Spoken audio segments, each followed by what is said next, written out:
If you think the Prius owns the hybrid category, what about the Corolla? This thing owned the compact econo car category way before we ever heard of a Civic. Let's see if Toyota still has it as we drive the 2014 Corolla LE Eco and check the tech. Now spot a 14 Corolla easily. Just open your eyes and look at it. It doesn't look at all like the outgoing generation. Every panel, every detail's heavily revised. Here's a spotter's trick though. Look for LED low beam headlamps. They're standard on all the 14s, which I believe is a first for any affordable car. Now if you want to tell an eco from a non-eco, forget it. There's no real clear visual cue. Little difference in the chin, but not much. Let's get inside. Now inside, Toyota's done something at least different. This dash really harkens back, to be honest, to the late 70s and the early 80s, in a tasteful way, I think. But this whole eyebrow and kind of flat face thing is at least a refreshing change from the kind of doughy ovoids that seem to populate every other car's dashboard these days. Now, what's in it? Here's the star of the show. You have an LCD touch head unit in either a standard or premium configuration we'll get to in a minute. 6 inches of touchscreen is not a lot. And when you're here on the home screen like I have, and you've split it 3 ways, 1, 2, 3, everything gets real small. Upper left corner in this case, I've got my entertainment settings going. Lower left, those are phone settings. And on the right, there's the map peeking through. Now, of course, these will come full screen as you go to any one of the actual functions. I like this about the Toyota interface. They put all the audio together under audio. If I go to my navigation system, I get there via apps. Perfectly functional, a tad slow on the uptake, but not bad. And as you can see, it's micro SD based. Voice command on this car is also standard, I think, on every trim level, as is at least some version of this head unit. What would you like to do? Start a new route. 235 2nd Street, San Francisco, California. 1.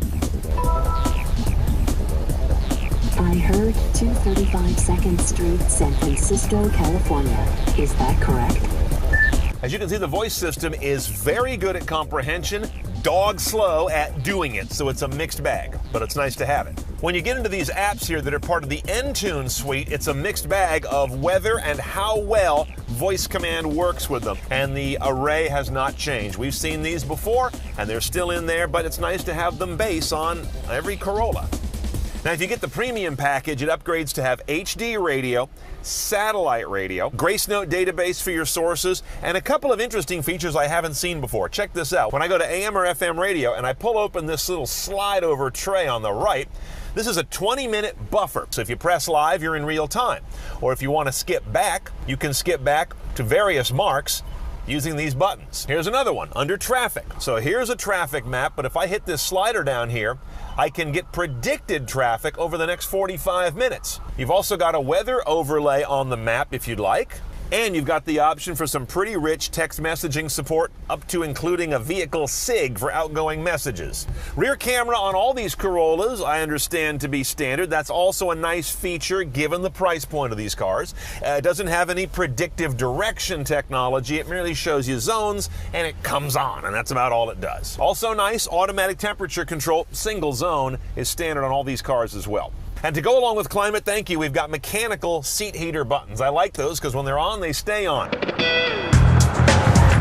terms of drive controls, this is our one-choice automatic. It's a CVT, a continuously variable transmission, with 3 positions: regular drive, sport, and B, which from the Prius is a additional regenerative braking mode. I'm not quite sure what it does on a car without a regeneration cycle. There's no shiftable gate no matter where you are, no paddles because it's a CVT, but it does have synthetic shift points programmed into it. And here's your Eco Mode button. This is part of the Eco Trim model we have. This will put the car into a particularly fuel-saving mode, although it's confusing because you've also got an Eco Light over here that tells you when you are driving economically, and then you've got another light that tells you when you've got the button to press to make you drive economically. It's a little odd. Now, one of the most interesting innovations on the new Corolla is kind of a magic trick. They extended the car 2.6 inches over the outgoing model. Within that, they found almost 6 inches of additional legroom. That's packaging. So if I set up my seat here in the front as I have, so it's comfortable for me to be driving, and I come to the back row, can I actually sit behind myself? There are very few cars where I can. But in this one, I certainly could. They've added 5 inches of legroom to the back seat over last year's model. That's like going from a Lexus LS to an LSL or an Audi 8 to an 8L. That's like big car legroom, and they've got it here. That's real nice. Now up front on the new Corolla, you've got a 1.8-liter inline-4 sitting side saddle driving the front wheels. Here's where things get different. This one has what's called Valvematic technology on the Eco, which allows it to wring another 5% MPG out of what is otherwise the same basic engine as the other Corollas. Here are the numbers. 140 horse, 126 foot-pounds of torque. Just adequate. 0 to 60, about 9.7 seconds, at least for the S trim. Should be about the same for this car, but they don't have a number published yet. Now, the MPG is the key. 30 city, 42 highway, if you get the real stripper model that has the steel wheels. We have an upgraded car with bigger alloys, and that drops it to 30 city, 40 highway. Still really good numbers. And this car weighs about 2,800 pounds. Not a whole lot on the hoof. That certainly helps the efficiency. Let's go for a ride, see how it all works together. Now underway, the Corolla is exactly what you probably thought it would be. It's a driving appliance, but it's not sloppy or numb. It's just sort of uninspired. In the drive mode, this power plant and CVT combined for kind of laggardly response. But once it gets revving, it's a pretty satisfying powertrain. Put it over in sport mode and you get not so much more oomph as much as you get more alertness in the powertrain. And then there's this nonsensical B position, which puts you into a heavy brake, sort of a deceleration mode by gearing down. I don't understand that.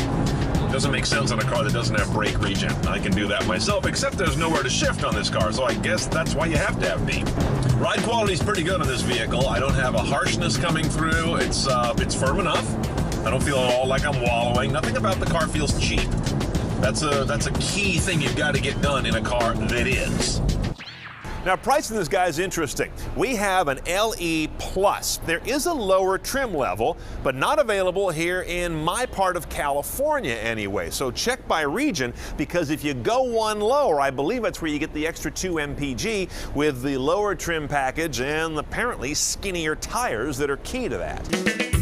$21,300 for the LE Plus, the second one in the line. On top of that, I'm going to add one option for $23.60, the convenience package. It gets you the power moonroof, the enhanced Entune system with navigation, satellite radio, HD radio, whole bunch of niceties, little improved audio, I believe, as well, and that's definitely worth the money. So all in, you're under 24 grand for a car that has no significant downsides as nice transportation. Not a driver's car, but it's a nice car for everyday living because of what they've done by stretching that floor pan, putting it to use in the back seats, and doing a very credible job on a small but packed central head unit.